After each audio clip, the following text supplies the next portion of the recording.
أعوذ بالله من الشيطان الرجيم بسم الله الرحمن الرحيم الحمد لله رب العالمين والصلاة والسلام على سيد المرسلين وعلى آله وصحبه أجمعين رب اشرح لي صدري ويسر لي أمري واحلل عقدة من لساني يفقه قولي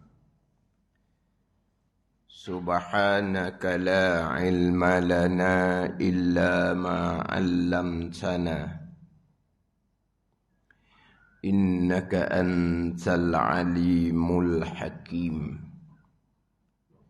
ولا حول ولا قوة إلا بالله العلي العظيم. Kitab Hidayatus Sibyan, muka surat 4,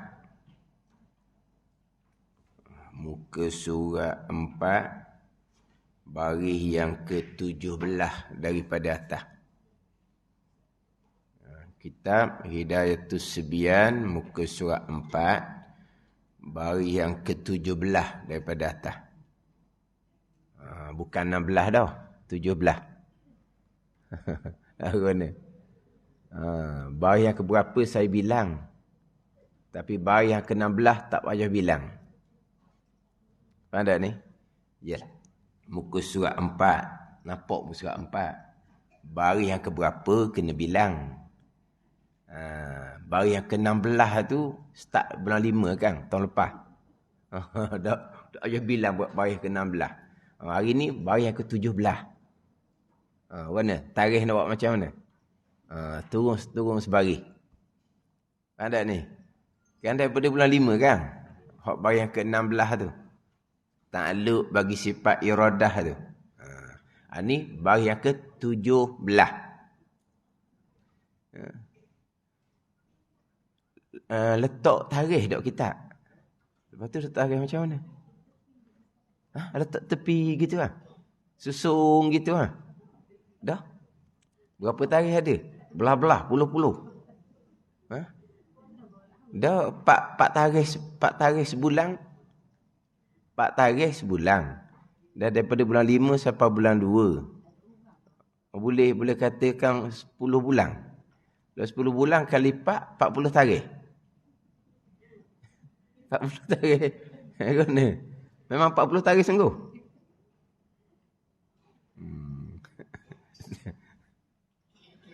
Ni baris yang ke-17. Alih dah alih.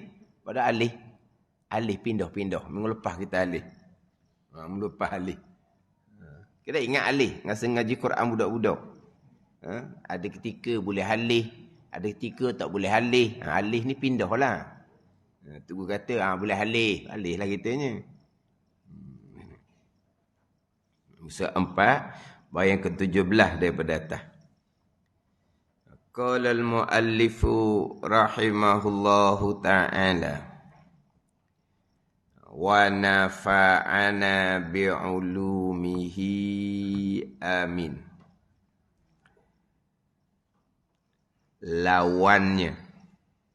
Lawan bagi sifat iradah. Lawan bagi sifat iradah. Al-karahiyah. Arti karahiyah benci. Itu terjemah balik bahasa. Karahiyah artinya benci. Benci oleh Allah Subhanahu wa ta'ala. Yakni mengendaki ia pengarang dengan benci itu mengada sesuatu. Allah yang mengadakan sesuatu. Allah yang bersifat kudrah, yang mengadakan sesuatu dengan tiada ditentu akan dia.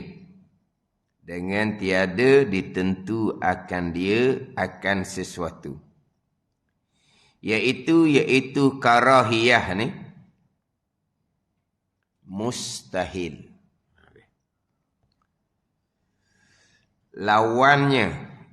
Lawan bagi sifat iradah, iaitu sifat yang mustahil. Lawan bagi sifat iradah karahiyah. Artinya, arti karahiyah, benci Allah Subhanahu wa ta'ala. Benci Allah Subhanahu wa ta'ala ni, kita letak dulu makna. Yakni tiada menghendaki. Gitulah. Tidak berkehendak. Ada gitu dulu. Tidak berkehendak. Artinya, arti karahiyah, benci, ya Allah. Letak makna benci itu, tiada berkehendak Allah. Nak gitu. Tiada berkehendak Allah. Walau pergi kepada yakni mengadakan sesuatu. Allah Ta'ala yang menjadikan sesuatu dengan tiada ditentu akan dia akan sesuatu. Iaitu karahiyah itu mustahil, sifat yang mustahil bagi Allah Subhanahu wa ta'ala. Jadi kaedah sifat 20 ni didatangkan sifat yang wajib, kemudian didatangkan lawan dia, sifat yang mustahil. Didatangkan sifat yang wajib pada akal, disusuli didatangkan sifat yang mustahil pada akal. Kemudian kita berpegang di akidah kita akan hukum bagi sifat yang wajib pada akal tadi dan hukum bagi sifat yang mustahil pada akal. Cuma kadang-kadang kita ni tak boleh nak beza, kadang-kadang kita ni antara hukum akal dengan hukum syarak. Hukum syarak tu undang-undang agama pegangan kita lah. Pegangan kita okey, tapi kita dah nak beza dengan hukum akal. Wajib pada akal Allah bersifat dengan sifat iradah. Mustahil pada akal Allah bersifat dengan sifat karahah. Di sini karahiyah. Wajib pada akal Allah bersifat dengan sifat iradah. Mustahil pada akal Allah bersifat dengan sifat karahiyah. Wajib pada akal dengan bahawa tidak tasawur, tidak terupa, tidak masuk, tidak logik pada akal. Jikalau Allah tidak bersifat dengan sifat iradah. Itu wajib pada akal. Mustahil pada akal sifat karahiyah. Mana apa? Tidak tasawur, tidak terupa, tidak masuk, tak logik pada akal. Allah bersifat dengan sifat karahiyah. Ada ni. Gini contoh mudahlah, kita ambil sifat yang pertama. Sifat wujud. Lawan dia Adam. Tak ada. Wujud sifat yang wajib pada akal dengan tidak tasawur pada akal. Allah tidak bersifat dengan sifat wujud. Adam sifat mustahil. Tidak tasawur pada akal Allah bersifat dengan sifat Adam. Sifat tiada. Ada ni. Ni. Wajib pada akal, mustahil pada akal. Bila akal memutuskan, tentu sungguh Allah bersifat dengan sifat wujud. Bila akal memutuskan, tentu Allah Ta'ala bersifat dengan sifat iradah, kita pun berpegang di akidah, di hati kita. Allah ada, tentu sungguh Allah ada, Tentu sungguh Allah bersifat dengan sifat iradah. Ni kita berpegang di iman kita, di hati kita. Hak tadi duduk di akal. Fikir kau akal, sifat wujud, sifat iradah. Sifat wujud, sifat iradah, tak tasawur, tak terupa pada akal. Allah tidak bersifat dengan sifat wujud, mari mana alam ni? Tidak tasawur pada akal, tidak rupa pada akal. Allah tidak bersifat-sifat iradah. Mari mana alam ni? Makhluk mari mana kalau tak ada sifat iradah? Jadi akal memutuskan wajib Allah bersifat dengan sifat wujud, wajib Allah bersifat dengan sifat iradah. Tu ni akal. Kita pun berpegang di iman kita, di hati kita. Allah ada, Allah bersifat dengan sifat iradah. Ini hukum syarak. Ini pegangan. Tapi mari daripada hukum akal. Cuma kita kadang-kadang duduk sini comel-comel, tanya hukum akal, tak pandai nak perjelaskan. Hukum akal jalan dia. Panggil wasilah. Macam mana kita boleh pegang di hati kita Allah ada? Wajib pada akal. Allah bersifat-sifat wujud.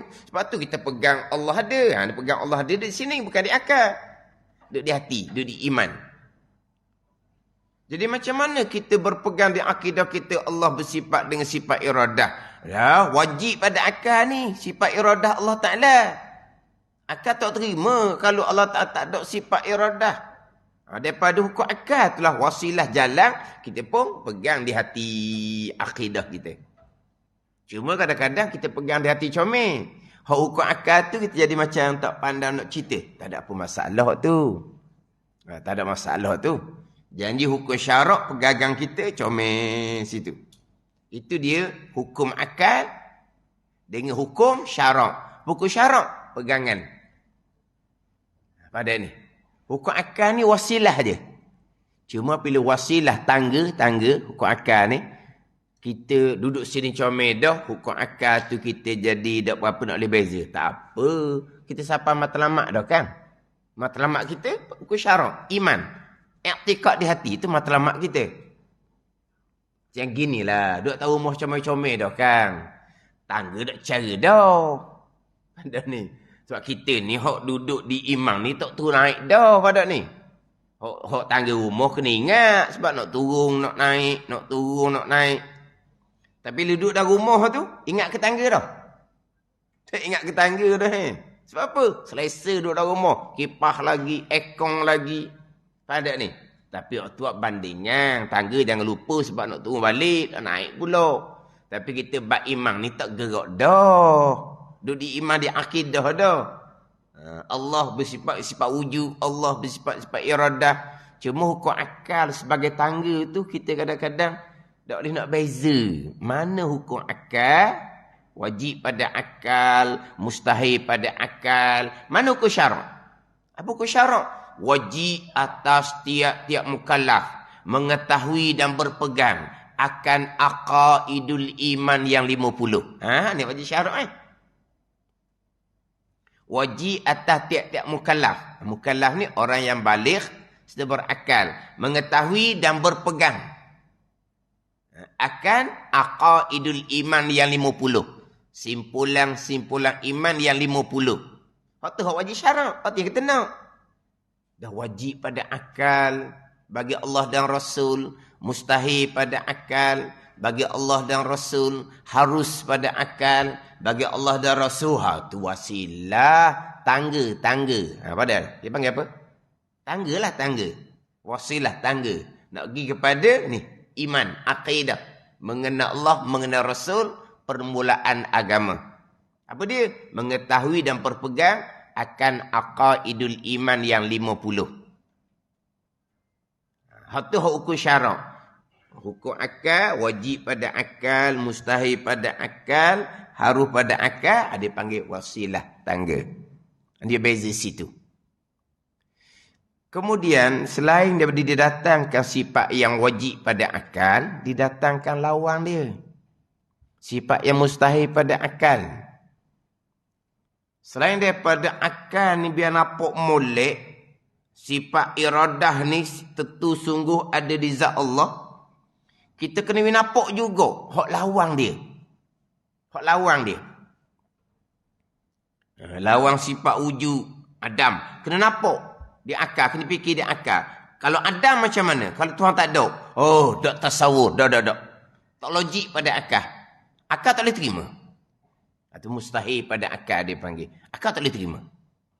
Tak ada Tuhan. Ni langit bumi bagaimana? Mana?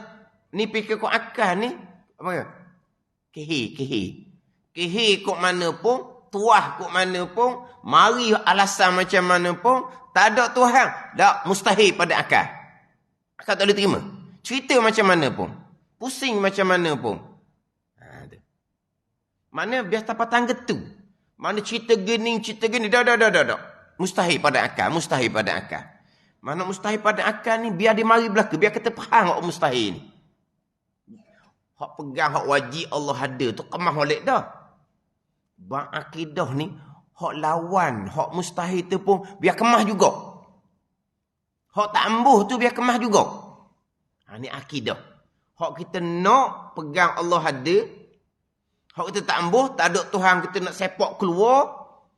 Hak kita tak ambuh, hak kita nak sepak keluar, pandai sepak keluar. Hak kita nak buang keluar ni pun biar jelas juga. Biar jelas. Faham? Ini akidah. Kita ambil hak kita nak sudahlah. Allah ada. Allah bersifat dengan sifat iradah. Hak lawan, hak mustahil tu tak ambuh. Tak cerita dah. Hak tak ambuh tu kena cerita juga.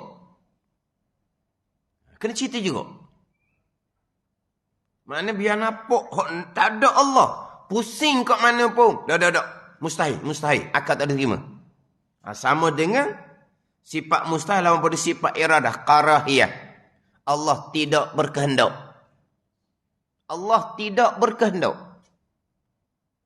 Allah mengadakan.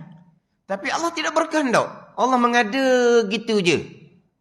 Allah mengadakan kita mati molek dah di sifat kudrah. Kita mati molek dah di mustahil sifat ajun sifat lemah. Kita mati dah situnya. Ada ni. Kita mati dah sebelum tu.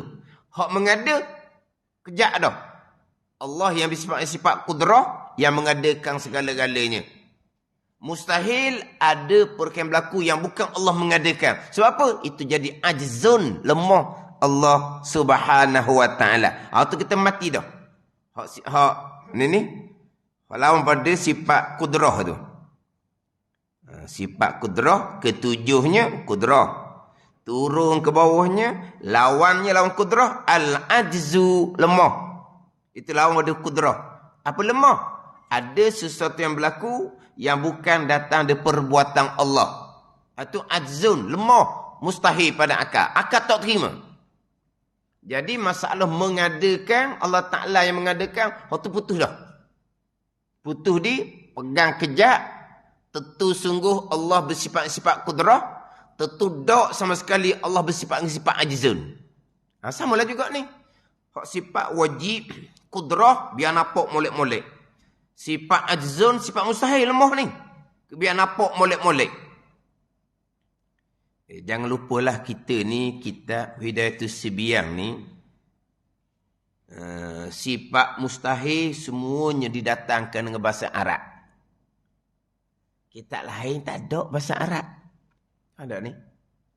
Kitab lain sifat wajib bahasa Arab lah, wujud, kidam, baqa. Sifat mustahil tiada, baharu, binasa. Jadi wujud lawan tiada. Kidam lawan baharu. Baqa lawan binasa. Jadi Arab lawan Melayu. Dia jangan gitulah, memang gitu biasa kita. Pada ni. Ni kita ada tu Sibiang ni. Sifat wajib bahasa Arab, sifat mustahil bahasa Arab. Kita tengok bahasa Arab tu jangan lupalah. Wujud lawan Adam, kidam lawan hudus.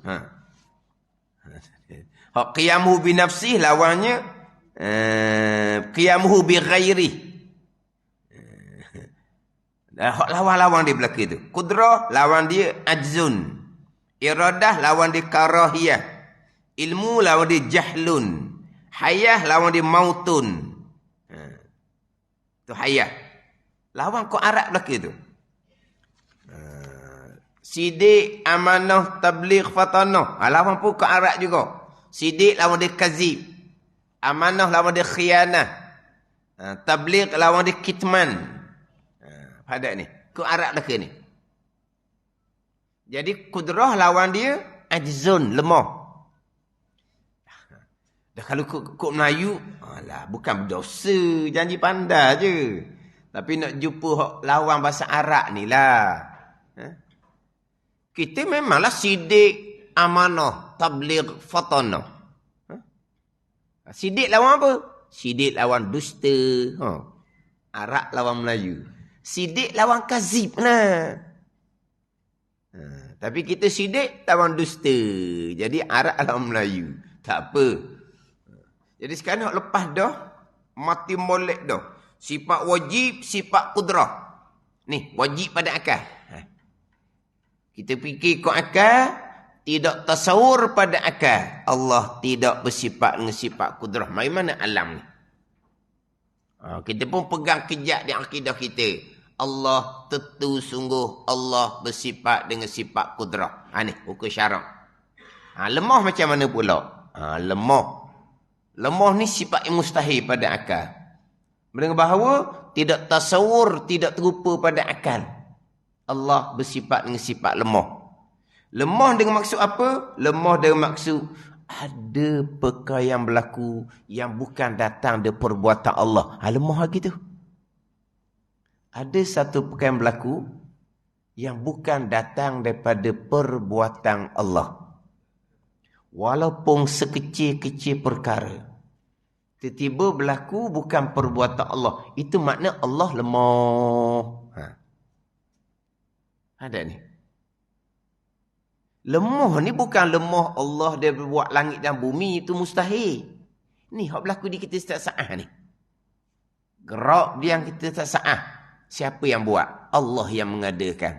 Berkelip mata, Allah yang mengadakan. Bergerak nadi, Allah yang mengadakan. Berfungsi organ-organ dalam ni, Allah yang mengadakan. Tapi manusia ni berliang. Allah yang mengadakan. Semua Allah yang mengadakan. Itu Allah yang bersifat kudrah. Kalau Allah beri kepada hamba yang buat sendiri, Allah tengok saja, Allah tahu saja, lemah seumpama tu. Mustahil sama sekali. Dulu kita bicara dahulu. Kudrah sifat wajib. Ajzun, lemah sifat mustahil. Allah buat kita kan? Allah buat kita ni dengan kehendak Allah. Bukan kita minta. Allah buat kita dengan kehendak Allah. Lepas Allah buat kita, apa yang berlaku pada kita ni, Allah beri kita lah buat pula. Allah buat kita dah. Lepas tu, apa yang berlaku pada kita ni, Allah beri kita pula buat. Allah beri kita pula buat. Kuasa gitu. Nak bagi-bagi kerja gitu. Lah, Allah buat kerja besar-besar lah. Allah buat gerak langit, gerak Allah buat gerak matahari, buat gerak bulan, buat gerak apa hak planet besar-besar tu Allah buat. Hak besar-besar tu Allah buat. Hak berlaku di hamba ni, Allah serah pada hamba lah yang buat sendiri. Sebab Allah letak dah tenaga pada tubuh hamba. Jadi hak berlaku di hamba ni hamba buat sendiri. Allah serah pada hamba. Kuasa gitu. Ada ni. Itu lemah kau panggil. Mustahil sama sekali. Dah jadi hak berlaku di kita. Inilah perbuatan Allah. Pegangan di ingatan hati kita tak ada lah perbuatan Allah. Hak kita belakalah. Kita belakalah. Berkelip pun kita. Bangun duduk pun kita. Kita belaka. Itu hati kita orang awam. Tak ada salah apa pun. Tapi pada hakikatnya, apa yang berlaku di kita setiap saat ni, semuanya datang daripada kekuasaan Allah Subhanahu wa ta'ala. Kalau yang berlaku di kita ni bukan datang dari perbuatan Allah, itu dia panggil ajzung, lemah Allah. Buat kerja tak siap, orang panggil. Pada buat kerja tak siap. Buat hamba, okey, letak tenaga dia hamba. Hambalah yang buat sendiri. Itu Allah yang Maha Kuasa. Allah Maha Kuasa. Allah buat belaka, hak dia belaka. Itu mari pada wahdaniyah pada perbuatan tu, sifat yang keenam. Lawang dia menduai pada perbuatan, tu lawang dia. Cuma dalam kitab ada sifat ni kita tauhid sikit, kita pekoh panjang. Maka orang yang tak panjang lah. Apa dia tauhid pada perbuatan? Wahdaniyah pada perbuatan. Lawang dia menduai. Pada menduai. Dia menduai ni lelaki dengan perempuan lah dah kalau menduai. Oh, dia menduai. Menduai mana? Kahwin selagi dah. Kau panggil apa? Kalau kita lah menduai tu apa? Dia menduai. Kayak kenapa lagi kalau sebut menduai? Menduai ni kahwin selagi lah dah. Menduai. Dia ada dua kekasih. Dia menduai. Makna apa ni? Wahdaniyah pada perbuatan, lawan dia menduai pada perbuatan. Kenapa? Allah perbuat perbuatan Allah, makhluk perbuat perbuatan makhluk. Itu mustahil pada akal. Ni, mustahil pada akal. Ada ni. Dah apa dia wahdaniyah pada perbuatan? Apa dia wahdaniyah pada zat? Apa dia wahdaniyah pada zat? Zat Allah Ta'ala juga zat Tuhan. Tak ada zat diri Tuhan selain daripada zat Allah. Bukan gitu? Wahdaniyah pada zat. Apa makna wahdaniyah pada zat? Hanya zat diri Tuhan sajalah. Hanya zat Allah Ta'ala yang wajib ada saja yang zat Tuhan. Tidak ada zat diri Tuhan yang lain. Apa makna wahdaniyah pada perbuatan? Hanya Allah saja yang perbuat. Yang lain tidak ada perbuatan. Bukan gitu? Wahdaniyah pada zat jelas. Kita wahdaniyah pada zat jelas. Apa dia makna menduai pada zat? Allah satu zat Tuhan. Ada lagi satu zat Tuhan yang kedua. Mustahil pada akal. Akal tak terima. Itu panggil menduai pada zat. Allah satu zat. Ada pula zat Tuhan yang kedua. Jadi wahdaniyah pada zat. Hanya zat Allah jualah zat Tuhan. Tidak ada zat Tuhan yang lain selain zat Allah. Itu wahdaniyah pada zat. Menduai pada zat, ada zat Tuhan yang kedua, selain ada zat Allah, itu mustahil. Apa dia wahdaniyah pada perbuatan? Atau wahdaniyah pada zat, wahdaniyah pada af'al, pada perbuatan, hanya Allah yang perbuat. Dengan bahawa selain dari Allah, makhluk, tidak ada perbuatan. Malaikat tak ada perbuatan. Para anbiya tak ada perbuatan. Semua yang berlaku, keesaan Allah pada perbuatan. Ada perbuatan Allah, hak besar-besar, hak kecil-kecil, perbuatan makhluk. Itu panggil apa? Menduai pada perbuatan. Mustahil sama sekali. Kita mati dah sekarang. Seperingkat. Keesaan pada perbuatan. Wajib pada akal. Keesaan pada perbuatan ni, mari daripada perbuatan Allah yang bersifat dengan sifat kudrah. Wajib pada akal. Allah bersifat kudrah dengan bahawa yang berlaku kesemuanya perbuatan Allah selaras dengan keesaan pada perbuatan. Keesaan pada perbuatan dengan sifat kudrah selaras lah tu. Ada ni. Mustahil menduai pada perbuatan. Kalau menduai pada perbuatan mustahil, maka berarti Allah bersifat dengan sifat ajzun, lemah. Sebab ada perkara yang berlaku yang bukan datang dari perbuatan Allah. Ajzun, lemah Allah Ta'ala. Jadi ingat baik, kita bicarakan sifat iradah dah. Ingat baik, kalau berpegang ada perkara yang berlaku yang ianya bukan perbuatan Allah, walaupun sebesar zarrah. Ada ni. Lucu 4 pegangan. Yang pertama, pegangan, kita berpegang dengan akidah, keesaan pada perbuatan. Kita berpegang dengan akidah, tiada menduai pada perbuatan. Kita berpegang dengan akidah, Allah bersifat-sifat kudrah. Kita berpegang di akidah, Allah tidak lemah. Ni 4 pegangan kita ni. Daripada hukum akal tadilah. Wajib pada akal, mustahil pada akal, pergi pada hukum syarak. Kita berpegang. Yang pertama kita berpegang wahdaniyah pada perbuatan. Yang kedua kita berpegang tiada menduai pada perbuatan. Yang ketiga kita berpegang Allah bersifat-sifat kuasa semua perbuatan Allah. Yang keempat kita berpegang Allah tidak lemah dengan bahawa ada kaya berlaku yang bukan perbuatan Allah. Tiba-tiba berpegang ada yang berlaku pada hamba ni perbuatan hamba sendiri. Lucu ni 4 pegangan ni. Tidak berpegang wahdaniyah pada perbuatan. Sebaliknya berpegang menduai, mensyirikkan Allah pada perbuatan. Tidak berpegang Allah bersifat-sifat kudrah, bahkan berpegang Allah bersifat-sifat lemah. Ada ni.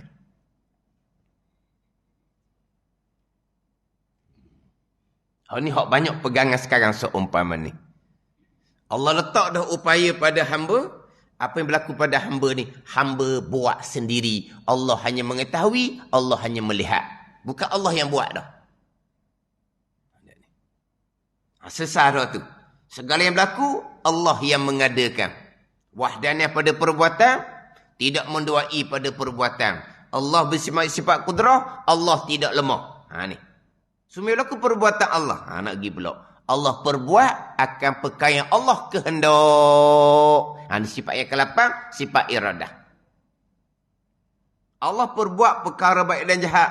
Allah kehendak perkara baik dan juga perkara yang jahat. Mati dah tu. Allah yang mengadakan. Allah yang buat.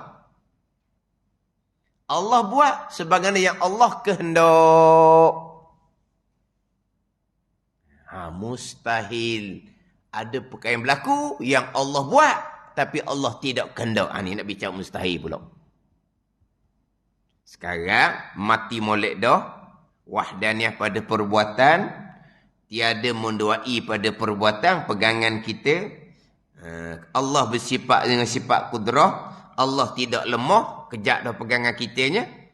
Yang berlaku semuanya perbuatan Allah. Asasnya mengesakan Allah pada perbuatan. So yang berlaku perbuatan Allah. Simple sahaja. Kita faham, kita pegang. Tak usah duk korek-korek sebab kita tak nampak. Af'al Allah kita tak nampak. Zat Allah kita terhijab, kita terdinding, kita tak nampak. Af'al perbuatan Allah pun kita tak nampak. Yang kita nampaknya perbuatan kita lah. Yang kita duk rasa, perbuatan kita lah. Yang kita duk cakap, kita lah belaka. Tak ada apa-apa pun tu. Ada ni. Yang kita duk rasa, kitalah segala-galanya. Gerak diam, gerak diam, gerak diam. Kita segala-galanya. Hak kita rasa. Ada ni. Hak kita cakap, kita belaka. Tak ada salah. Tapi semua yang berlaku tu, datang daripada perbuatan Allah yang bersifat ni sifat kudrah. Keesaan pada perbuatan. Semua yang berlaku perbuatan Allah. Itu, ini. Tak payah tanya dah. Itu, ini. Semua yang berlaku perbuatan Allah. Saya tanya dah. Sebab semua yang berlaku perbuatan Allah. Ni kita ni. Duduk mari kat ramai-ramai ni. Kenapa? Sebab aurah kita tertutup. Sebab apa yang di tubuh kita lekat molek. Kain, baju, tudung lekat molek. Duk tubuh kita. Pada ni lekat molek. Kenapa lekat kain, baju, tudung? Kain lekat mungkin kerana getah. Gitu ada. Getah ke apa pakai? Tak payah. Orang lelaki ni kilah dengan tali pinggang tu. Orang lelaki kilah se, tali pinggang se, kacing se tu. Kalau orang puan, getah. Getah ada. Getah lah. Dia sama je. Kilah ke, tali pinggang ke, getah ke, lekat tu, Allah buat. Semua perbuatan Allah. Bukan kerana kilah. Bukan kerana tali pinggang. Bukan kerana getah. Allah buat belaka. Situ je. Kita cakap lah. Allah kilah longgar. Telucuk kain. Tali pinggang besar sangat. Lubang tak padang. Tebuk lah lubang tu. Kalau jenis tali pinggang besar. Allah tali pinggang kecilnya nak masuk mana. Tu sebab tak ada apa tu. Kenapa baju lekat tubuh? Kenapa baju lekat tubuh? Ni lelaki puang sama je. Lelaki perempuan. Kenapa kau buat baju lekat tubuh? Masuk, apa baju lekat tubuh tu? Kenapa baju lekat tubuh? Sebab ni bahu lah. Bukan bahu lah. Bahu yang menjadikan baju lekat tubuh. Dak, Allah yang buat. Itu pegangan kita. Kalau kata tudung, kopiah apa semua. Kenapa lekat? Kerana kepala. Lah lekat. Semua tu perbuatan Allah Subhanahu wa ta'ala. Apa itu pegangan kita ni? Bila ada segala-gala pakaian di tubuh kita ni, tertutuplah aurah kita. Siapa yang buat tertutup aurah? Allah yang buat. Saya tanya dah. Keesaan Allah pada perbuatan. Wahdaniyah pada perbuatan. Allah bersifat-sifat kudrah. Kain kan? Kain makhluk. Makhluk tak ada perbuatan. Yang berlaku semuanya perbuatan Allah. Tertutup aurah pun perbuatan Allah. Perbuatan Allah. Mati molek dah. Tak sedut tanyalah apa-apa perkara pun. Perbuatan Allah. Tanya nak isah, tak apalah, tanyalah. Tapi cukup dah dengan yang berlaku semuanya perbuatan Allah. Jadi kita tertutup aurah ni pun perbuatan Allah. Lah. Semua yang berlaku adalah datang dari perbuatan Allah Subhanahu wa ta'ala. Itu pegangan kita. Kemudian, lekat habis dari tubuh kita ni, kita pun gerak, kita pun diam, kita pun bangun, kita pun duduk. Kita gerak, kita diam. Kita bangun, kita duduk. Gerak, diam kita, bangun, duduk kita, perbuatan Allah Subhanahu wa ta'ala. Tapi pada masa kita gerak, diam, pada masa kita bangun, duduk, semua yang saya sebut tadi tubuh kita tu, gerak, diam ke tidak? Gerak, diam lah. Ke macam mana? Kita berjalan, baju kain tinggal belakang. Tubuh je berjalan ke depan. Bagaimana? Jadi apabila kita gerak diam, pakaian akan gerak diam. Bila kita bangun, pakaian akan naik. Bila kita duduk, pakaian akan turun. Semua yang berlaku tu perbuatan Allah Subhanahu wa ta'ala. Tu je pegangan kitanya. Cuma nak perici. Bukan bergerak pakaian. Perbuatan Allah. Kalau tubuh kita bergerak, ada semut yang kecil bergerak, perbuatan Allah. Bila kita bergerak, ada habuk yang kecil di tubuh kita bergerak, perbuatan Allah. Tu je. Nak cerita kat mana lagi? Papa gesok lah kita. Dah nak cerita satu-satu, papa gesok lah. Matinya, semua yang berlaku adalah perbuatan Allah Subhanahu wa ta'ala. Allah perbuat muwafaqah iradah. Kita bicara bab iradah. Sifat yang ke-8. Semua yang berlaku datang daripada perbuatan Allah sebagaimana kehendak Allah Subhanahu wa ta'ala pada azal. Sifat yang mustahil sampai masa berlaku Allah yang melakukan, tapi Allah tidak kehendak. Itu mustahil pada akal. Kita berbulan-bulan bicara berkaitan dengan sifat iradah. Jelas dah kitanya sifat yang wajib pada akal, sifat iradah. Kita pun pegang di akidah kita, semua yang berlaku perbuatan Allah sebagaimana yang Allah kehendak pada azal. Macam mana pula kalaulah perkara yang berlaku tu perbuatan Allah, tiba-tiba Allah tidak kehendak. Allah yang mengadakan, Allah yang melakukan, tetapi Allah tidak kehendak. Allah yang mengadakan, Allah yang melakukan, tiba Allah tidak kehendak. Mustahil pada akal. Allah mengadakan, Allah melakukan, tapi bukan Allah kehendak. Lepas tu Allah buat barang yang bukan Allah kehendak. Barang yang manusia kehendak, Allah pun mengadakan, melakukan turut kehendak makhluk. Akal boleh terima? Mustahil pada akal. Sebagaimana Mu'tazilah berpegang, perkara jahat yang berlaku, kufur dan maksiat. Perkara jahat yang berlaku, kufur dan maksiat, Allah yang mengadakan. Allah yang melakukan perkara jahat. Allah yang mengadakan. Allah yang melakukan perkara kufur dan maksiat. Memang perbuatan Allah. Tapi Allah tidak kehendak akan kekufuran dan kemaksiatan. Tapi Allah yang mengadakan, Allah yang melakukan. Tapi Allah tidak kehendak.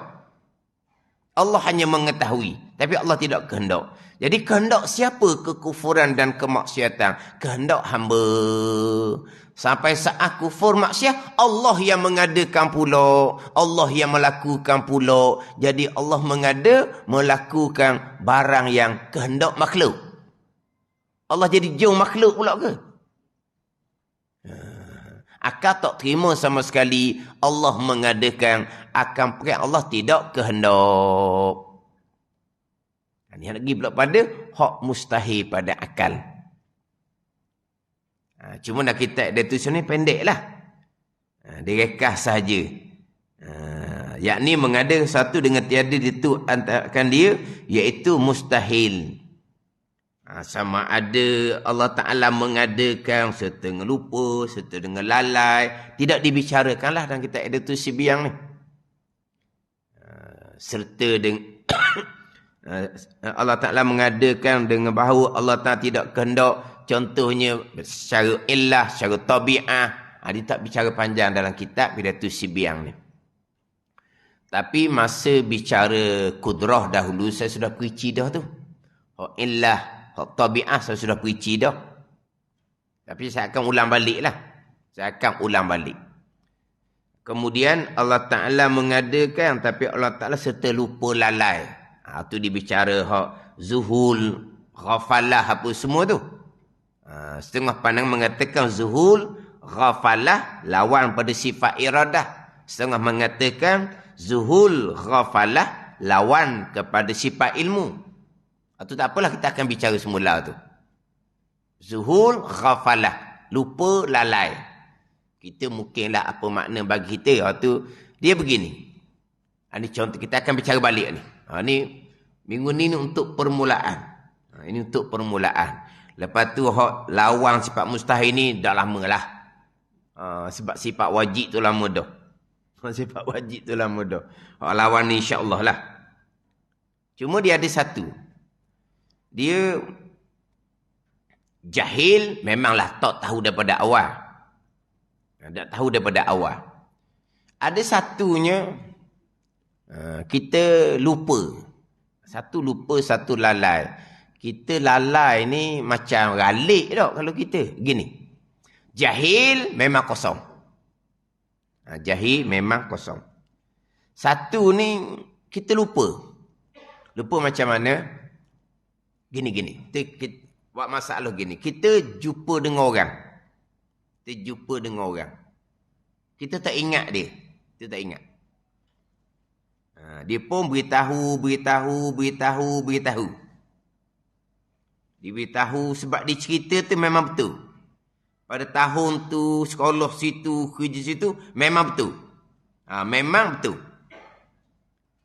Lepas dia cerita-cerita, marilah. Ya sungguh. Baru teringat. Ada ni. Saya pernah jumpa gitu. Dia cerita-cerita. Kecek-kecek gitu ke? Kita kecek juga, tapi dia kecek lagi. Dia kecek lagi. Kecek-kecek gitu ke? Totan. Nak apa? Kecek, dia apa? Dia ni apa? Jenis. Ketang itu jenis. Apa? Jenis apa? Budak-budak jenis. Kelecang ke apa mereka?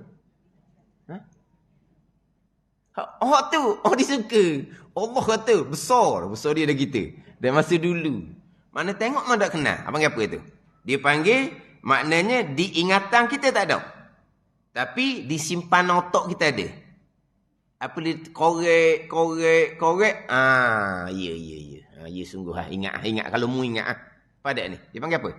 Lupa. Dia panggil lupa. Satu laginya, memang dia cerita. Siapa ke kita mikirlah pulaknya. Berhari-hari kita duduk mikir ke muka dia. Tak mari langsung. Dia panggil apa? Sebab kita ni dia panggil apa? Dia ada di hafizah. Dia ada di mudrikah. Di hafizah ni sebelah belakang otak tepat taruh. Hilang situ, habis kan? Tak ada lah. Di mudrikah ni otak belah hadapan. Kita dapat sesuatu dengan mudrikah tu lah. Cang muka dia dengan mudrikah tu. Tapi di mudrikah tak ada. Tapi di hafizah dipanggil. Sebelah belakang tu ada. Sebelah dalam tu ada. Kita korek keluar. Ya. Mung. Ingat. Tapi tadi sebab apa? Lupa. Dia panggil lupa. Kalaulah kata di mudrikah. Di ingatan tak ada. Di simpanang tu pun hilang licin. Dia panggil apa? Itu panggil satu lupa, satu lalai. Kita bahasa Melayu kita ni bahasa Melayu. Hak jahil kosong ni tak pernah jumpa. Dak ni kita jumpa dengan dia. Dia cerita, dia ni bukan scammer ni. Dah ya scammer. Dia mengaku kenal juga. Dia nak nipu kita lah tu. Ni dak ni. Tapi macam mana kita tak kenal dia? Tapi kawan dia kita kenal. Dia cerita dia pergi tu kawan dia.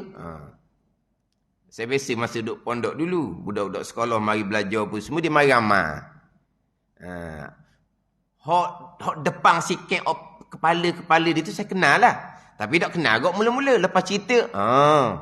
Tapi hak ekor-ekor tu tak usah duduk cerita lah. Tak mari. Tak mari dia ingatan.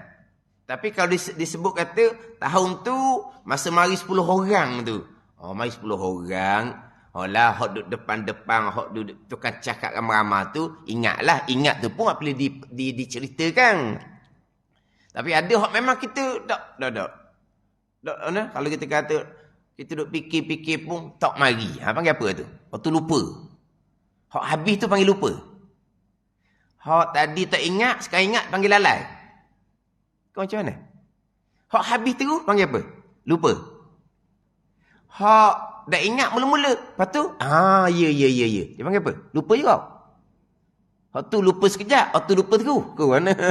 Dah sekarang ni. Nak bahasa kita.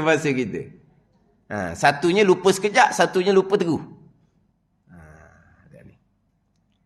Waktu semua tu lawan pada iradah. Zuhul dan ghafalah. Setengah pandangan pergi pada lawan di ilmu. Tak apalah waktunya. Kita akan puisi nanti. Lawan kepada sifat iradah. Tapi saya nak fokus dalam sifat iradah ni. Allah mengadakan, Allah tidak kehendak. Contohnya, pegangan Mu'tazilah, perkara jahat, kufur dan maksiat yang berlaku. Allah yang mengadakan, Allah yang melakukan, tapi Allah tidak kehendak. Ini Mu'tazilah. Itu mustahil sama sekali. Allah mengada, Allah melakukan. Barang yang Allah tidak kehendak. Allah mengada, Allah melakukan kekufuran, kemaksiatan yang hamba kehendak. Lepas tu Allah turut mengada melakukan. Allah jadi jong pula ke? Tapi sekarang ni mereka yang terpesong dalam perkara jahat, mereka bukan hanya menafikan perkara jahat kehendak Allah, bukan mereka menafikan perkara jahat Allah yang mengadakan. Sekarang ni berat lagi lah. Saya sebut tadi Mu'tazilah hak asal. Tetap keesaan Allah pada perbuatan. Perkara jahat yang berlaku, Allah yang mengadakan, Allah yang melakukan. Tapi Allah tak kehendak. Tapi tetap keesaan pada perbuatan, Allah yang bersifat kudrah, Allah yang maha kuasa, Allah mengadakan dan melakukan termasuk perkara jahat. Tapi dinafikan iradah. Allah tidak kehendak, Allah hanya mengetahui. Sekarang ni tak, perkara jahat. Bukan Allah yang mengadakan, bukan Allah yang kehendak. Atau habis licin tu. Atau habis licin. Pada ni, mereka hanya berpegang ilmu Allah Subhanahu wa taala. Mereka tidak berpegang keesaan pada perbuatan, kudrah iradah. Sebaliknya mereka berpegang akan menduai mensyirikkan Allah pada perbuatan, berpegang Allah lemah, berpegang Allah tidak kehendak akan perkara jahat. Mereka hanya berpegang Allah bersifat dengan sifat ilmu. Ini ada sekarang. Hak berkait dengan perkara jahat. Yang saya fokus lama hak bab perkara jahat ni sebab pada masa itu sekarang ni hak paling banyak terpesong adalah berkait dengan perkara jahat. Allah tidak kehendak. Perkara jahat Allah tidak kehendak. Sekarang ni kejap dah. Allah yang mengadakan. Tetapi Allah tidak kehendak. Ni lawan pada sifat iradah. Lawannya lawan iradah, karahiyah artinya benci ia, yakni mengadakan sesuatu. Allah yang mengadakan. Dengan tiada ditentu akan dia akan sesuatu, iaitu Allah mengada sesuatu dengan tiada ditentu akan dia mustahil, yakni mustahil pada akal. Jadi hak wajib pun nak nampak molek, hak mustahil, hak kita nak tolak tu pun nak kena nampak molek. Hak sifat wajib, sifat iradah kita nak pegang. Kita nak sepak masuk, biar nampak molek kita pegang di akidah. Hak mustahil ni, hak kita nak sepak keluar, kita kena faham molek. Sebab kita nak pegang, mustahil sama sekali Allah mengadakan satu tanpa Allah kehendak.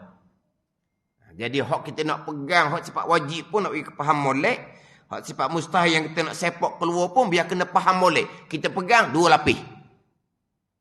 Hukum bagi sifat yang wajib kita pegang selapis. Hukum pada sifat yang mustahil kita pegang dua lapis. Nanti kapit pula dengan dalil ini pegangan. Yang pertama kita pegang tentu sungguh Allah bersifat iradah. Semua yang berlaku kehendak Allah Ta'ala. Kita pegang yang kedua. Tentu tak sama sekali perkara yang berlaku tanpa kehendak Allah. Perkara yang berlaku tanpa kehendak Allah itu mustahil. Pegang dah dua lapis ni. Kita kapit pula. Kapit mana tahu? Kapit pula dengan apakah dalil kita pegang dua pegangan tadi. Nak ada dalil pula selagi. Ini akidah, ini tauhid. Aqaidul iman yang 50, permulaan agama, mengenal Allah dan mengenal Rasul. Wallahu a'lam.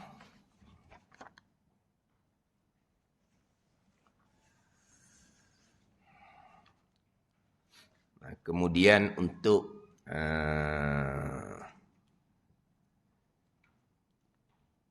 ambil masa sekejap nak buat kutipan derma.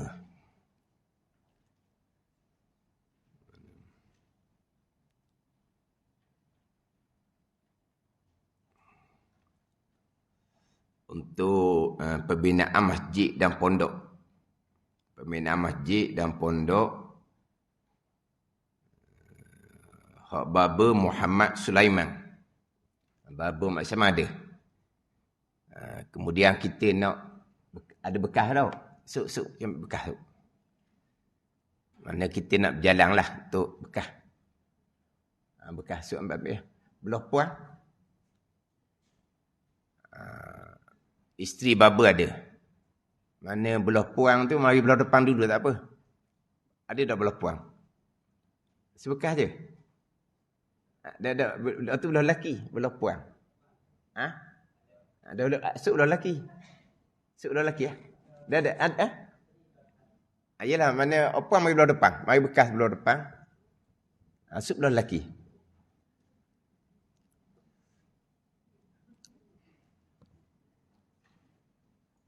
Untuk pondok dan masjid.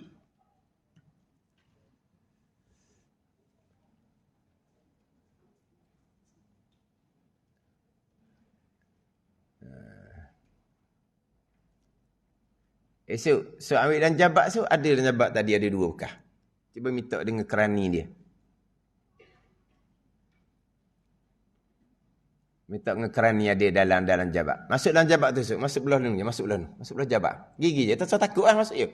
Ni belah ni straight, dia belakang. Belakang je.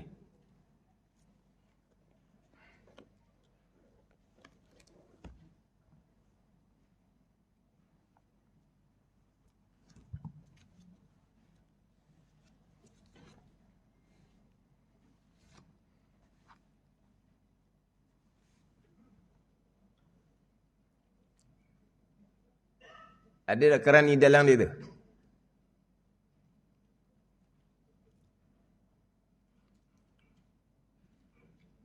Ada tak?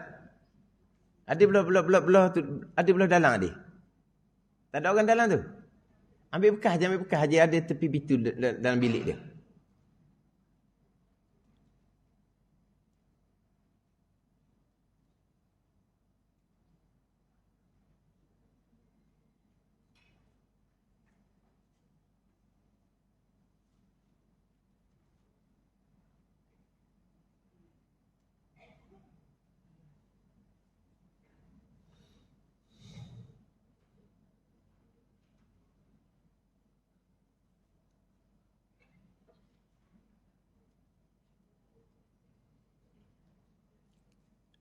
So masuk dalam lagi.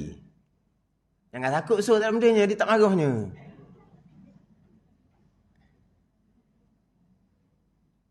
Masuk dalam lagi tu ada tong dalam tu. Saya tak keluar tadi.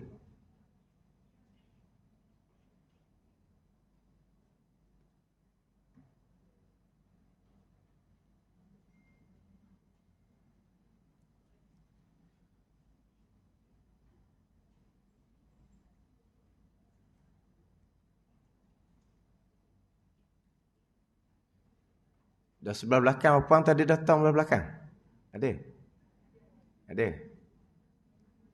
Tak apa belakang tak apa selalu lah. Kita ambil selagi depan.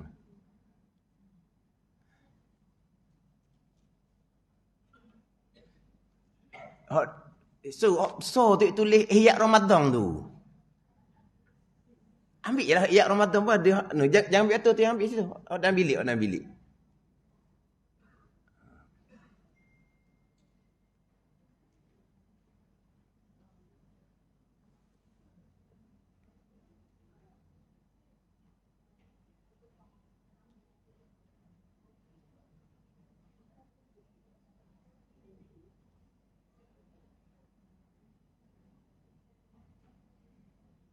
Tak jumpa so. Ha? Ada. Tiga kali esok masuk bilik tu bi. Ha?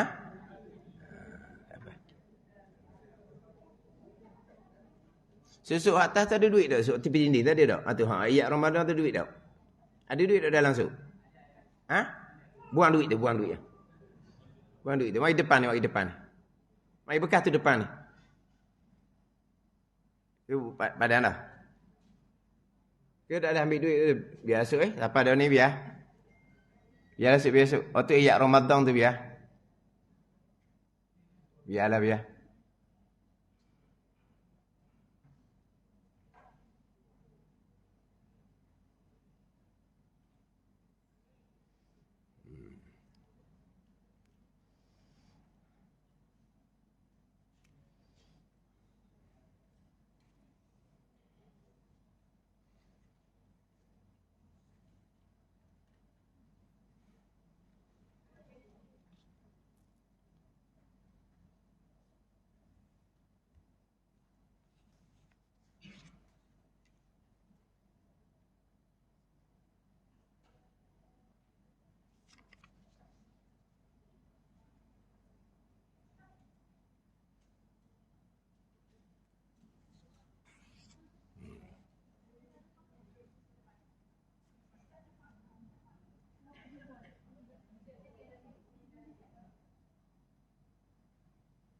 Kemudian kalau nanti nak jumpa dengan Babu Muhammad Sulaiman sendiri, Babu tu adik pada, bolehlah nak jumpa lepas dia ni.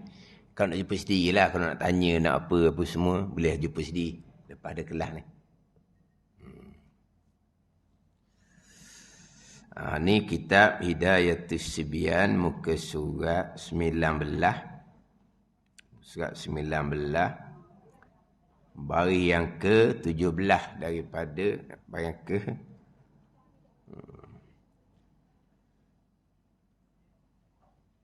baris yang ke-17 daripada atas. Sama dengan tadi. Baris ke-17 daripada atas. Kena bilang ni baris ni nak beritahu baris yang ke berapa. Muka surat lagi beritahu, nama kitab lagi. Hidayatus Sibyan, muka surat 19, baris ke-17. Berapa lapis tu? Kena beritahu. Saya ngaji dulu tak ada. Buat keluar kitab sendirilah. Kitab apa? Kitab apa tanya? Kitab apa tanya? Macam pergi sekolah dah. Mana buka buku, siapa ikut jadual, bukalah buku. Ke mana? Kena beritahu muka surat, beritahu baris. Tak apalah. Sebab kita ngaji kelas mingguan. Duk pondok lain, duk pondok kelas harian. Harian ni, kemarin, sama hari ni, sama esok, duk dalam kepala otak lagi. Tapi kelas mingguan ni, seminggu. Jadi kalau tak beritahu kat mana, jadi kadang-kadang gitulah. Sebab seramai-ramai untuk saya mengaji, tak ada beritahu muka surat, baris. Tak ada lah. Tapi kita tak boleh ikut lah, kena ikut realiti kita macam mana. Kalau tak beritahu muka surat tu mungkin tu sikit lah, payah nak jumpa. Qala al-muallifu rahimahullahu ta'ala wa nafa'ana bi'ulumihi amin. Dan iaitu duduk bagi membaca tahiyah awal. Setengah daripada sunat ab'ad yang 28. Duduk bagi membaca tahiyah awal. Setengah daripada sunat ab'ad yang 8. Duduk tu. Membaca tahiyah awal itu sunat ab'ad qauli dia panggil.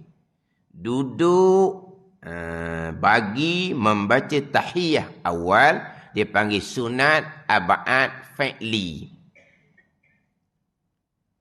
Ginilah. Duduk bagi membaca tahiyah akhir, rukun fi'li. Membaca tahiyah akhir, rukun qauli. Yang saya sebut sebelum ni kan. Orang bilang rukun 13, tak cukup rukun 13, duduk bagi tahiyah akhir itu tidak dibilang. Ni. Ni bukan pengalaman saya dak lah, pengalaman ustaz yang mengajar. Disuruh orang-orang yang mai belajar tu bilang rukun 13.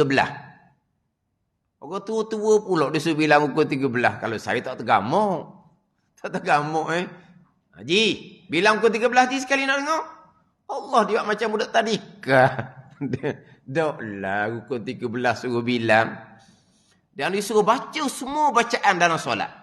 Seorang-seorang baca. Seorang-seorang baca. Kelas orang tua. Seorang-seorang baca. Kata lekat anak murid ke dak buat gitu kata. Tak lekat anak murid suruh baca gitu. Dia kata lekat tak lekat biar ke dia je lah. Dia suruh baca. Tu jadi banyak pengalaman tahu. Bacaan dah sembahyang ni. Subhana rabbiyal a'zimi wa bihamdi. A'zim apa pula? A'la a'zim dia kata. Pulau. Tak apalah. Subhana a'zimi wa bihamdi. Lepas tu hak bawah ni pula. Subhana rabbiyal a'lami wa bihamdi. A'lami pula. Dah. Al-azimi kan. Al-a'lami. Al-a'la al-azimi wa bihamdi. Orang tua tu. Lepas tu baca Fatihah pula tak ada huruf ujung. Tak ada huruf ujung. Nun tak ada. Mim tak ada. Tak ada. Dia berhenti tapi berhenti. Mana? Tak berhenti nak ajuk. Alhamdulillahi Rabbil Alamin Ar-Rahmanir Rahim. Gitu. Ada ni tak ada ujung, tak ada ujung. Bukan wasal, ada memang berhenti.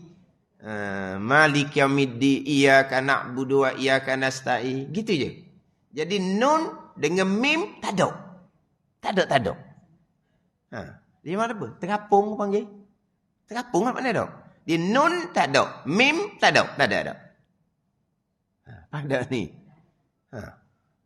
Baca dalam semayang seumpama tu, orang tua. Kalau ni mak lazim tu tak apalah waktunya. Hak mak lazim tak sampai 3 alih harakat tu. Tu sah lagi semayang. Dan macam mana saya ada cerita tu, tak sah dah semayang makcik berpuluh-puluh tahun. Sebab apa? Sebab mak lazim makcik buat 1 alih, 2 alih gitu je. Tak ada nak 3 alih harakat, tak ada. Nafas tak ada dia kata. Waladdallin gitu je. Allah tak sah dah semayang makcik puluh tahun. Dengar mana? Dengar dalam TV. Dalam TV tu saya dengar. Important tukang ceramah. Important. Ingat ayat ustaz tu lah. Important. Important, Mak Haji tahulah apa cikgu kalau tak tahu. Penting. Important. Tak cukup 3 alin harakat. Tak sah semayang di bubuh. Waladdallin. Mana 3 alin harakat? Tak sah semayang. Allah. Itu bukan kesalahan yang besar. Yang menyebabkan tak sah semayang. Dari segi bacaan salah lah. Sebab dia wajib 3 alin harakat. Itu tak dinafikan hukum tajwid. Tapi dia tidak membatalkan semayang. Hak tadi tak ada huruf. Dia wajib pelihara huruf. Nun tak ada, mim tak ada tu tak cukup huruf. Hak ni dia tidak. Janganlah mana 3 alin harakat tu kena usahakanlah. Kalau kita tak boleh tu tak ada arah lah.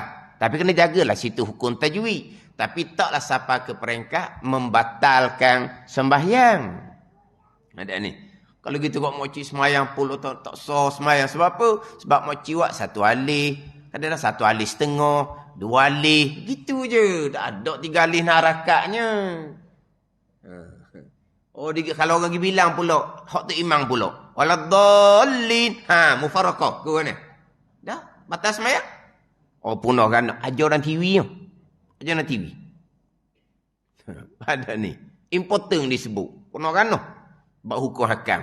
Bab Quran salah lah. Bab semayang tak jadi batal. Jadi kita bacaan semayang kan. Betul tak betul? Siapa yang membetulkan? Siapa yang mengesahkan betul? Betul lah. Ya. Betul salah ni. Siapa yang mengesahkan betul? Kita lah. Kita betul belaka lah. Kita.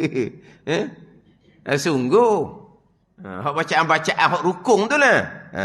Hak tadi sebut bacaan sunat. Tasbih dalam rokok pun salah. Tasbih dalam sujud pun salah. Dan kata mana? Jadi di kelas dia gitu. Rukun 13 suruh bilang. Kebanyakan dia kata rukun 12 je. Yang ke-12 tertib. Tak cukup rukun 13. Sebab ditinggal duduk bagi tasyahud akhir, selawat dan salam. Itu duduk tu rukun fi'li tidak disebut. Dia tak sebut tapi dia buat. Tapi masa dibilang rukun 13 tu tak terbilang. Ada ni? Kan kita dahulu kan rukun 13.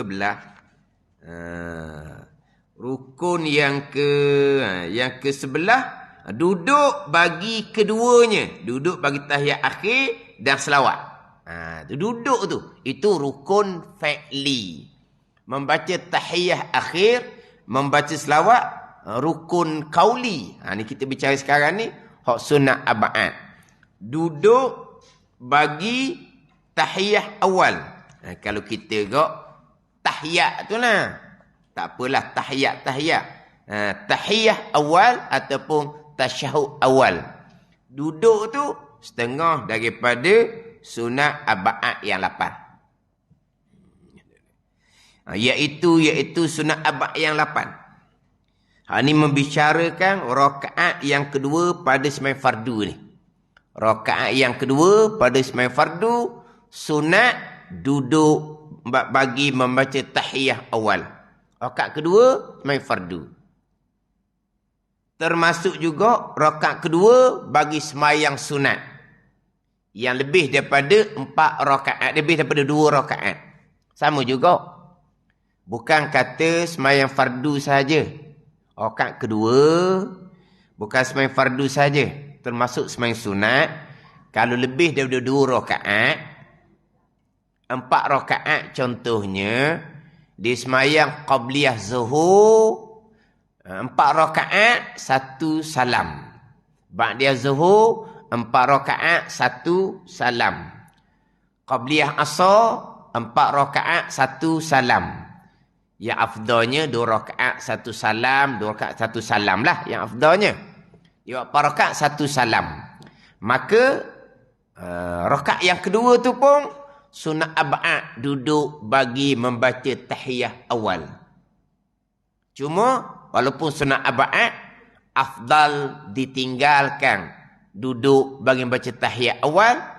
Kalau dia tidak duduk bagi tahiyah awal, maka disunatkan membaca surah selepas Fatihah rakaat ketiga dan rakaat keempat. Tapi tetap duduk bagi tahiyat awal tu sunat ab'ad. Tapi kita tinggal dengan sengaja, tidak disunatkan duduk sahwi. Berbeza dengan duduk bagi tahiyat awal ketika sembahyang fardu rakaat yang kedua, tinggal dengan sengaja, tinggal dengan terlupa, sunat duduk sahwi. Adapun kalau duduk bagi tahiyat awal rakaat yang kedua pada sembahyang sunat, yang lebih dari 2 rakaat, duduk bagi tahiyat awal tu ditinggalkan dengan sengaja, tidak ada sujud sahwi, tertinggal. Ingat ke nak baca tahiyat awal tapi terlupa, barulah sunat sujud sahwi. Ada ni, itu ada beza sedikit. Tapi sama jugalah dengan sembahyang fardu. Kalau sembahyang sunat lebih dari 2 rakaat, rakaat kedua sunat ab'ad, duduk bagi membaca tahiyat awal. Kalau buat 4 rakaat 1 salam lah. Tapi tidak afdal seumpama tu. Itu tidak afdal. Dia afdalnya 2 rakaat, tahiyat akhir, salam. 2 rakaat, tahiyat akhir, salam. Itu lebih afdal. Kalau dibuat 4 rakaat dengan 1 salam.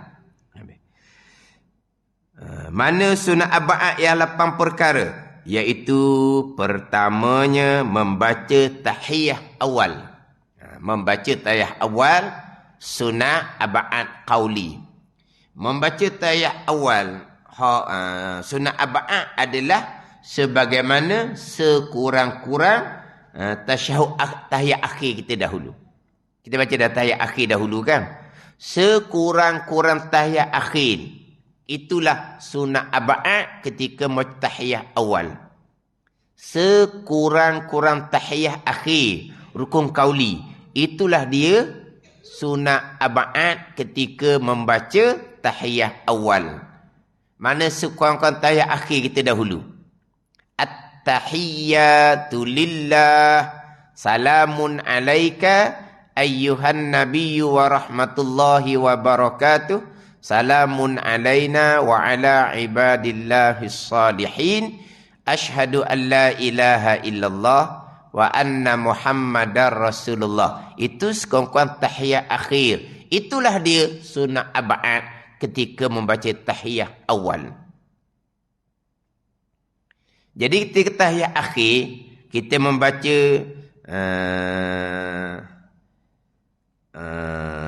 al-mubarakatus salawatut tayyibat tu kan. Ketika membaca tahiyat akhir, ia adalah sunat hai'ah. Ketika membaca tahiyah awal pun ianya sunat hai'ah. Ada ni.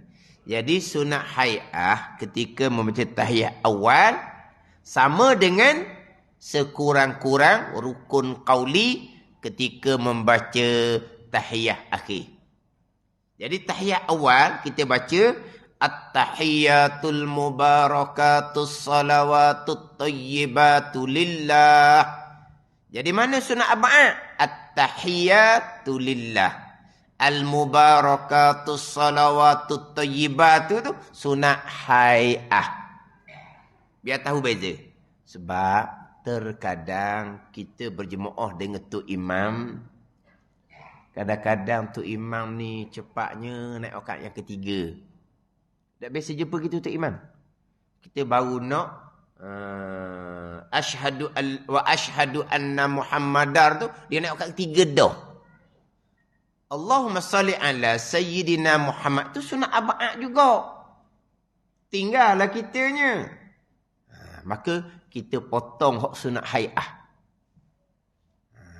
Bukan sengaja nak potong ni. Kan untuk imam muda sekarang kan. Kalau kita baca tahiyat awal kita dengan termasuk dengan sunat hai'ah, tak sempat kita. Dia kat ketiga dah. Bila imam dia kat ketiga, walaupun dia ada tafsilan ni jugalah.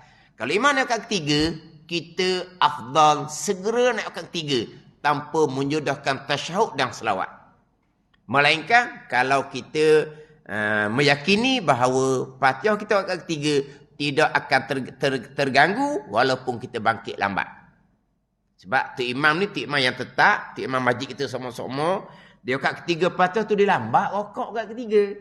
Mana kalau kita lambat sedikit bangkit kepada beliau kat ketiga untuk menyudahkan tahiyat awal dan selawat, Fatihah kita ketika ketiga tu tidak terganggu, maka barulah kita sunat perhabis. Ada ni. Tapi terkadang tu imam sekarang tahiyat awal dia cepat, rakaat ketiga pun cepat juga. Jangan wahah, jangan bangkit lambat. Dia tahiyat awal dia cepat, rakaat ketiga dia cepat juga. Faham tak ni? Macam mana pula kita? Kalau kita yang kita bangkit lambat pada rakaat ketiga menyebabkan kita tidak sempat menyudahkan bacaan Fatihah. Apa hukum kitanya? Apa hukum kita? Maka itu timbul perbasar ulama pula. Muafiq yang dimaafkan tinggal 3 rukun panjang, muafiq yang tidak keuzuran tidak dimaafkan tinggal 3 panjang. Jadi panjang bicara situ. Sebab tu bila imam bangkit rakaat ketiga, kita segera bangkit rakaat ketiga tanpa menyudahkan tahiyat awal dan selawat kita. Lepas tu macam mana kita nak wisudah selawat kita tu? Hak sunat hai'ah dalam tahiyat awal kita tinggal. Kita baca at-tahiyatu lillah, salamun dengan assalamu alayka tu sepetulih je, dah potong lah tu. Assalamu alayka ayyuhan nabiyyu wa rahmatullahi wa barakatuh. Assalamu alayna wa ala ibadillahis salihin. Asyhadu an la ilaha illallah wa anna Muhammadar Rasulullah. Allahumma salli ala Muhammad. Mudah-mudahan kita sempatlah bangkit ketiga bersama dengan imam. Jadi banyak potong situ. Potong sunat hai'ah. Sebab apa? Sebab kita nak lengkapkan sunat aba'at. Mana sunat aba'at? Termasuk selawat tu. Kita nak sempat sampai ke Allahumma salli ala sayyidina Muhammad. Ini terkadang tengok keadaan. Bukan nak potong-potong bacaan-bacaan dalam semayang ni. Walaupun bukan sunat aba'at, sunat hai'ah sekalipun, ini sunat dalam sembahyang. Jangan potong-potong. Tapi terkadang kita terpaksa kena potong lah. Ada ni. Tapi hak al-mubarakatus salawatut thayyibah tu, waktu saya peringat semua tu. Sebab ketika kita membaca tahiyat akhir, kita nak pastikan takut kita tak ada nafas. Lillah, itu rukun qauli. Tak ada nafas, pada ada nafas ke mana? At-tahiyatul mubarakatus salawatu ibadillah. Apa ni? Benda bunyi ujung. Mana ni? At-tahiyatul mubarakatus salawatu thayyibah. Pada ni rukun qauli ni, telinga kena dengar suti ni. Ni rukun qauli ni telinga kena dengar. Lillah. Lillah kena comel ni. Bukan lillah kuat gitu dalam majmu'ah, kejut orang pulaknya.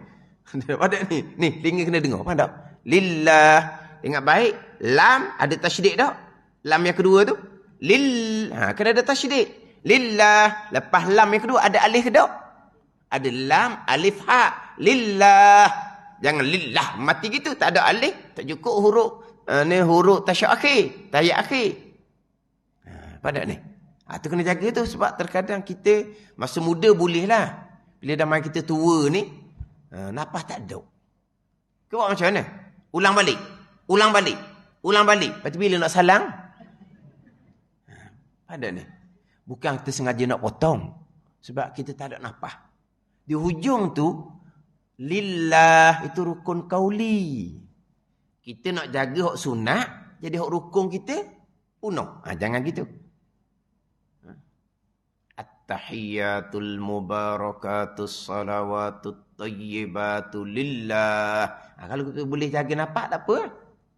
Itu pun rasa macam nak habis nyawa rasanya. Tu mana baca? Dia tasydid nak jaga tu. At-tahiyyatul mubarakatus salawatut tayyibatu lillah.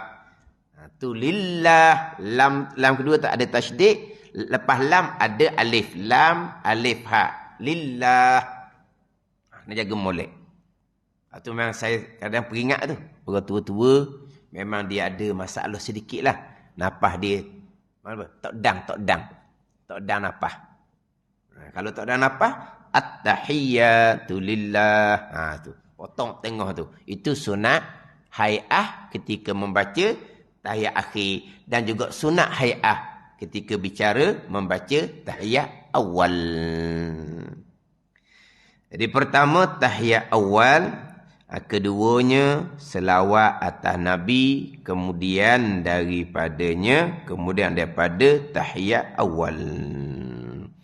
Boleh je nak baca tu, kita berhenti je lah. Sikit-sikit je dah. Kita berhenti. Boleh nak baca. Stesen bawah dia kata, habis tengah muka surat. Tak apalah, kita mengaji qada kapung. Qada kapung. Ada tempat yang kita kena pendek, kena perici. Ada tempat kita kena ulang. Ulang pun kadang-kadang. Yalah. Hak kitanya wajib buat asbab, belajar. Faham ke tak faham? Gerti ke tak gerti? Ikhtiar usaha tak boleh bekas sama sekali. Semua tu datang daripada Allah Subhanahu wa ta'ala. Makna qada kitanya, kita ulang. Orang hak mengajar lah. Ulang. Lepas tu mudah-mudahan Tuhan beri ilmu pada kita. Cepat boleh ilmu, ujian. Lambat boleh ilmu pun, ujian. Wallahu a'lam.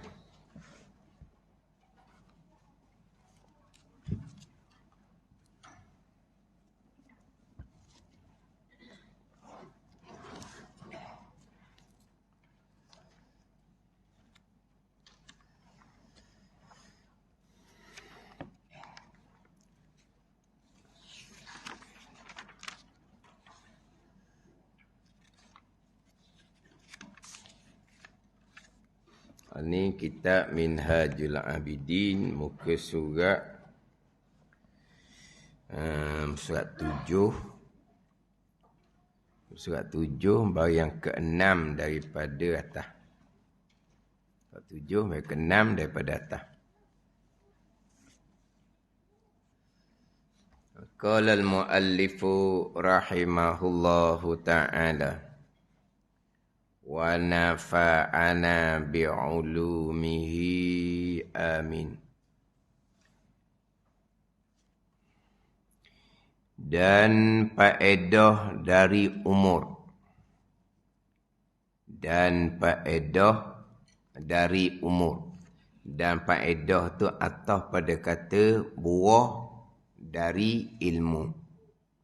Khabar bagi bahawasa.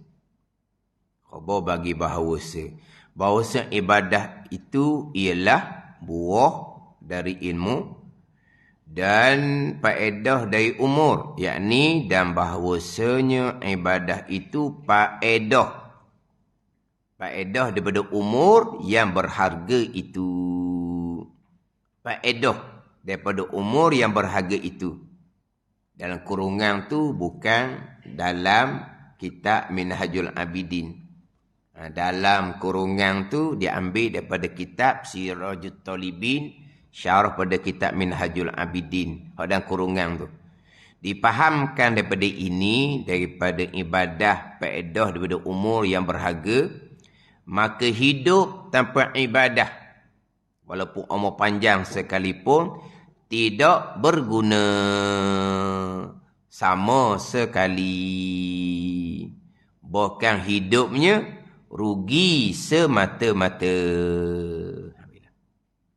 Jadi ibadah ialah faedah daripada umur.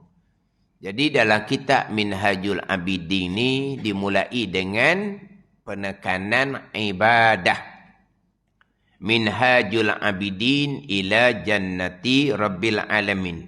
Perjalanan orang yang mengabdikan diri kepada syurga bagi Tuhan sekalian alam. Jadi tajuk Minhajul Abidin, penekanan yang pertama dalam kitab Minhaj adalah penekanan ibadah. Tapi sebelum Imam Ghazali menekankan berkaitan dengan ibadah, Imam Ghazali selangi dengan doa. Semoga Allah Ta'ala membahagiakan kamu semua dan aku, Imam Ghazali, membahagiakan, memberi untung dengan keredaannya. Itu doa yang besar tu. Mudah-mudahan doa Imam Ghazali itu kepada kita semua dan kepada Imam Ghazali diperkenankan oleh Allah Subhanahu wa ta'ala. Doa apa tu? Doa Allah Ta'ala jadikan kita ni orang yang bahagia. Orang yang sa'id. Su'ada. Orang yang bahagia. Orang yang bahagia ni siapa? Orang yang ditakdirkan pada azal ahli syurga. Itu orang yang bahagia. Orang yang bahagia adalah orang yang ditakdirkan pada azal ia ahli syurga. Itu dipanggil orang yang bahagia. Bukan orang bahagia ni hok bahagia atas dunia tu. Tu bahagialah atas dunia tu. Hok bahagia atas dunia, alhamdulillah lah. Tapi kebahagiaan yang sebenarnya, orang bahagia adalah orang yang Allah Ta'ala takdirkan pada azal. Orang ni orang ahli syurga. Itu orang yang bahagia. Orang yang celaka ni orang yang ditakdirkan pada azal ahli neraka. Itu orang yang celaka. Orang yang takdirkan pada azal ahli neraka itulah orang yang celaka. Ketika umur 4 bulan itulah diperintahkan malaikat tulis bikatbi rizkihi wa ajalihi wa amalihi wa syakiyun aw sa'idun tu. Celaka ataupun bahagia. Siapa orang bahagia? Amma ahlus sa'adah fayassiruna li amal lis-sa'adah wa amma ahlus syaqawah fayassiruna li amal lis-syaqawah. Orang bahagia, orang yang Allah Ta'ala akan permudahkan bagi jalan orang bahagia. Siapa yang bahagia? Ahli syurga. Siapa ahli syurga? Orang yang beriman dan beramal soleh. Orang yang takdirkan orang bahagia, Allah Ta'ala akan permudahkan bagi jalan amalan orang yang bahagia.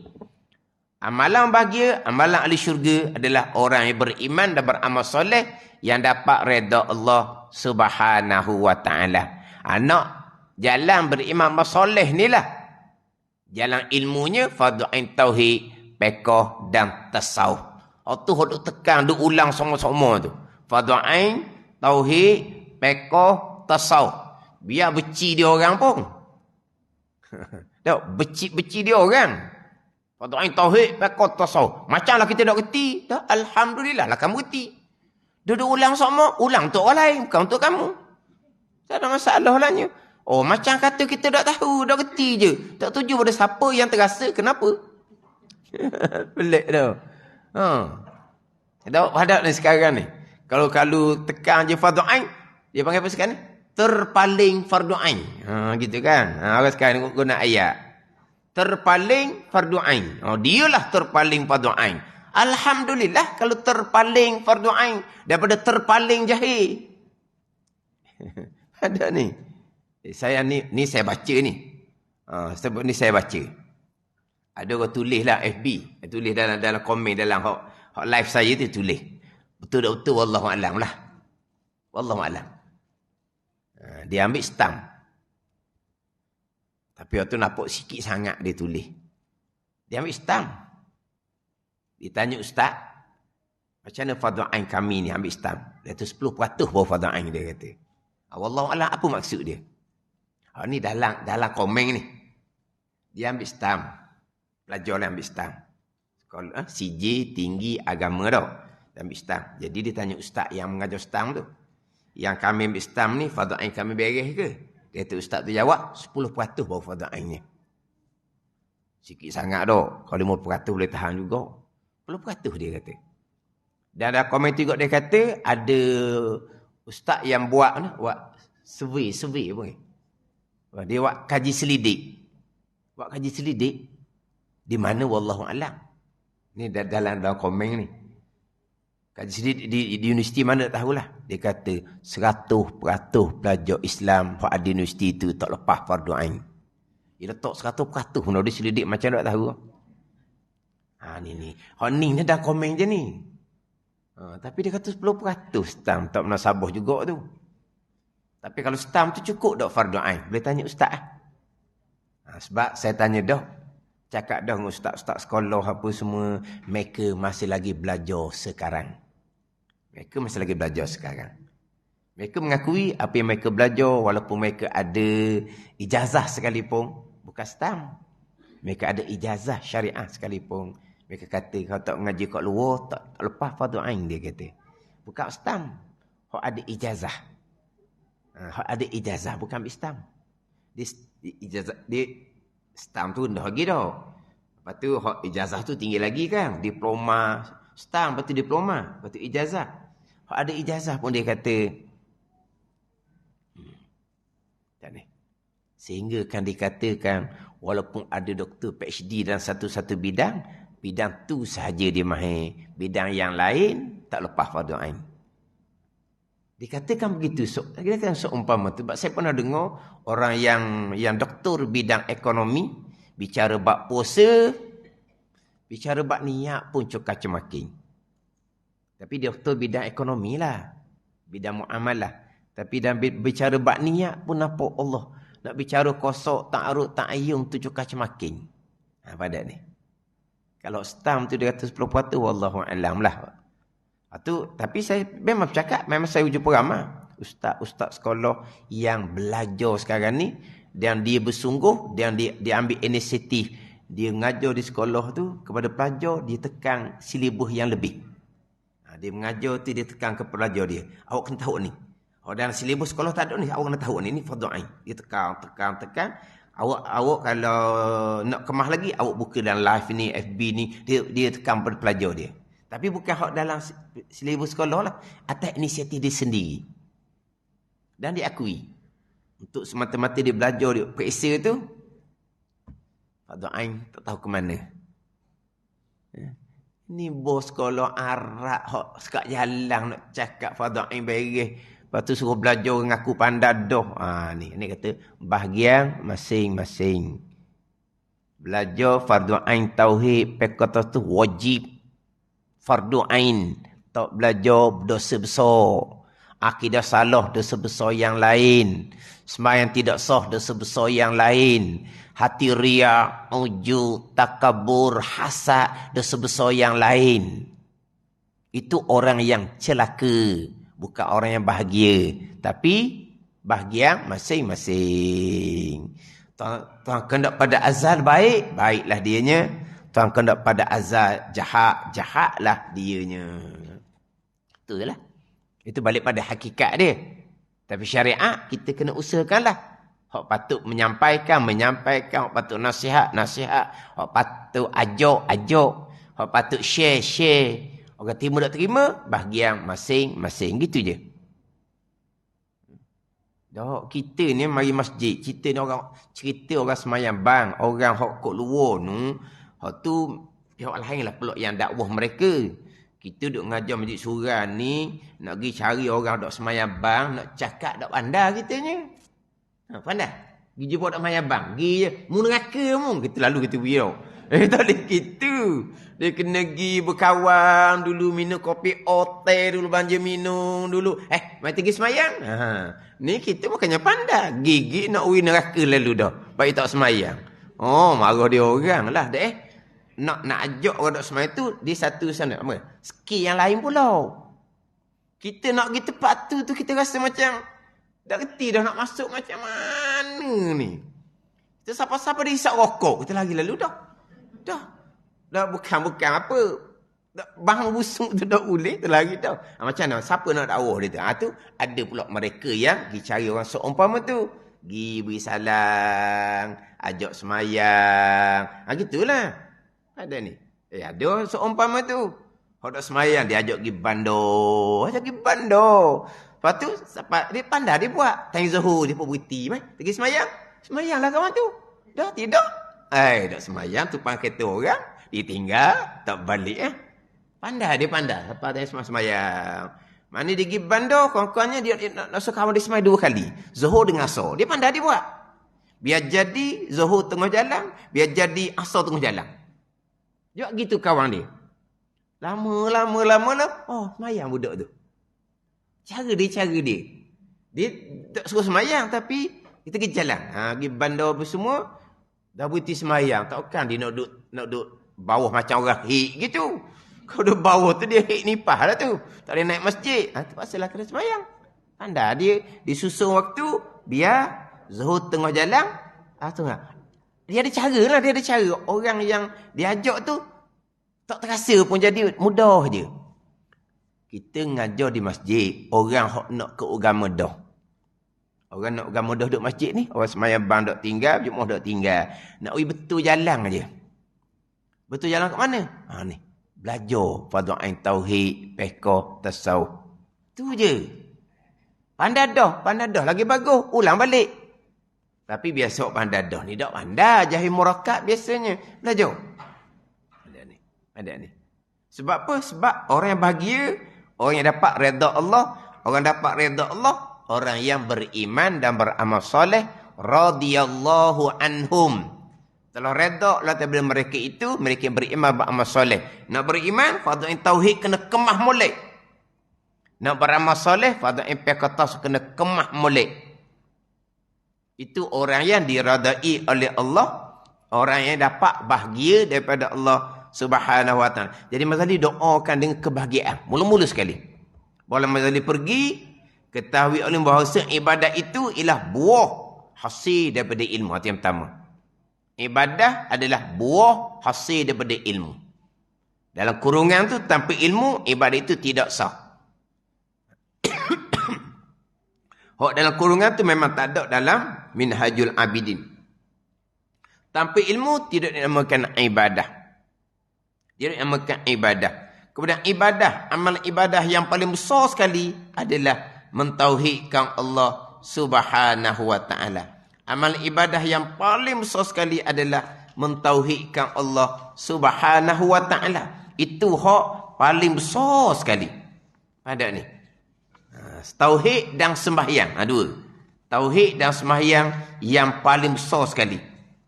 Nabi SAW bersabda, Innallaha lam yafrid syai'an.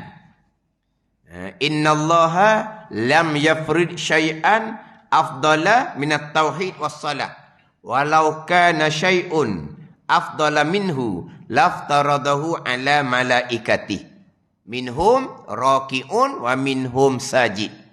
Nabi kata sesungguhnya Allah Ta'ala tidak memfardukan sesuatu yang lebih afdal daripada tauhid dan sembahyang. Tak ada. Apa paling besar sekali amal ibadah kita adalah tauhid dan sembahyang.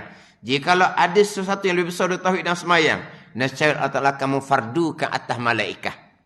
Setengah dari malaikah hanya sujud, setengah dari malaikahnya rokok, dan setengah dari malaikahnya sujud. Hak paling besarnya pengabdian diri kepada Allah adalah tauhid dan sembahyang. Sebab apa? Malaikah mentauhidkan Allah, malaikah sembahyang. Syahidallahu annahu la ilaha illa huwa wal malaikatu wa ulul ilmi qa'iman bil qist. Malaikah nak saksi bahawa tiada Tuhan melainkan Allah yang mentadbir alam dengan keadilan.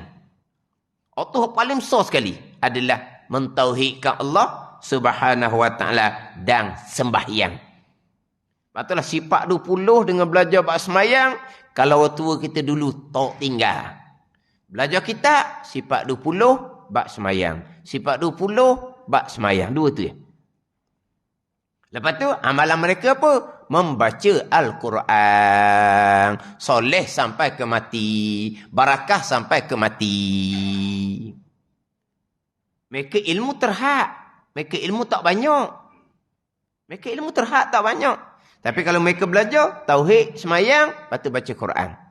Tauhid, semayang, lepas tu baca Quran. Anak waktu kita dulu, hak majlis ilmunya tak banyak. Sekarang ni majlis ilmunya cukup banyak. Tauhid tak ada, bab semayang pun tak ada. Lepas tu ceramah semasa gitu je. Tak ada khusus. Ada ni. Jadi ibadah adalah hasil daripada ilmu. Buah ilmu. Dan ibadah tu pula faedah daripada umur yang berharga. Walaupun umur pendek sekalipun, kalau kita beribadah kepada Allah Subhanahu Wa Taala dengan jalan yang sebenar-benarnya, walaupun umur tu pendek, tapi umur yang berharga orang panggil. Umur yang bernilai. Bukan ulama-ulama terdahulu, umurnya pendek sahaja. Orang alim tu kadang-kadang umurnya pendek sahaja. Pada ni. Tapi umurnya penuh dengan mengabdikan diri akan Allah Subhanahu Wa Taala. Dipahamkan daripada ini, daripada ibadah ialah faedah dan umur yang berharga, maka hidup tanpa ibadah. Hidup tanpa ibadah ataupun ibadah yang tidak diterima oleh Allah Subhanahu Wa Taala.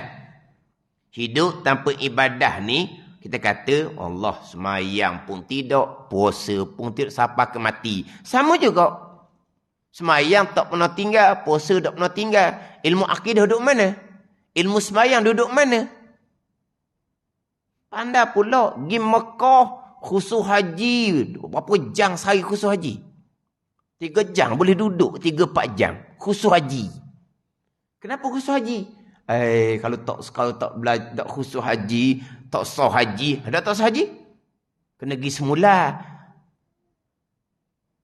Ada rukun haji, rukun qauli. Tak ada, rukun fa'li je. Qalbi ni fa'li je, rukun haji ni. Payah apa? Tawaf payah.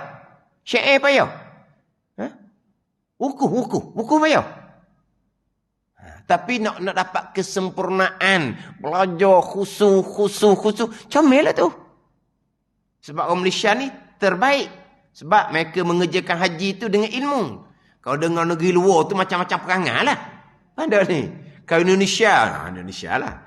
Dia cerita pergi Mekah lah. Macam-macam perangai. Jadi tak belajar tak apa. Orang Malaysia ni dia terbaik. Sebab apa? Dia khusus. Sebab apa? Nak pastikan haji tu sah. Bukan setakat sah, sempurna. Sempurna sebab rukun haji orang tawaf, kita tawaf. Kena tawaf macam mana? Orang tawaf lawan jang, kita lawan ikut yang ujang. Seorang kita, lawan aku. Boleh? Memang kita akan buat macam orang. Tapi tak, kita nak dapatkan kesempurnaan, kita belajar. Siapa buat Kaabah mana di masjid? Ada buat Kaabah. Bukan Kaabah, buat replika. Dulu ada Kaabah sungguh di Pening dulu, ajaran sesat. Dia kata tawaf kat dia tu ajaran sesat ni tak. Buat replika. Nak tunjuk ni macam mana. Pada ni. Khusus betul haji. Semayang, khusus tak semayang. Kalau haji sah, kalau semayang tak sah, tak terima haji. Macam dengan akidah. Kalau semayang comel, tapi kalau akidah tak betul, anda panggil apa ni? Hidup tanpa ibadah orang panggil ni. Hidup tanpa ibadah. Tanpa ibadah tak buat tu, ataupun tak diterima oleh Allah, tidaklah berguna sama sekali. Bukan hidupnya, rugi semata-mata. Akan dihumbang ke dalam neraka Allah Subhanahu Wa Taala. Jadi ibadah, buah hasilan ilmu, ibadah ialah faedah daripada umum. Dan hasil usaha dari hamba-hamba Allah yang kuat, yang sanggup mengorbankan dengan mereka mentaati Allah semata-mata dan berharap pahala daripada Allah. Nak harap pahala Allah, buat ibadah berdasarkan kepada ilmu. Kemudian mengharapkan pahala daripada Allah, mengharapkan syurga dengan kurniaan rahmat daripada Allah Subhanahu Wa Taala. Wallahu a'lam. Bismillahirrahmanirrahim. Alhamdulillahirabbil alamin wassalatu wassalamu ala sayyidil mursalin wa ala alihi wa sahbihi ajma'in. Allahumma iftah alaina futuhal arifin. Allahumma allimna ilma akdamin wa fahimna famasabikin warzuqna ruqat talibin. Allahumma zidna ilman wa alhiqna bis salihin. Wa sallallahu ala sayyidina Muhammadin wa ala alihi wa sahbihi wa sallam. Walhamdulillahirabbil alamin.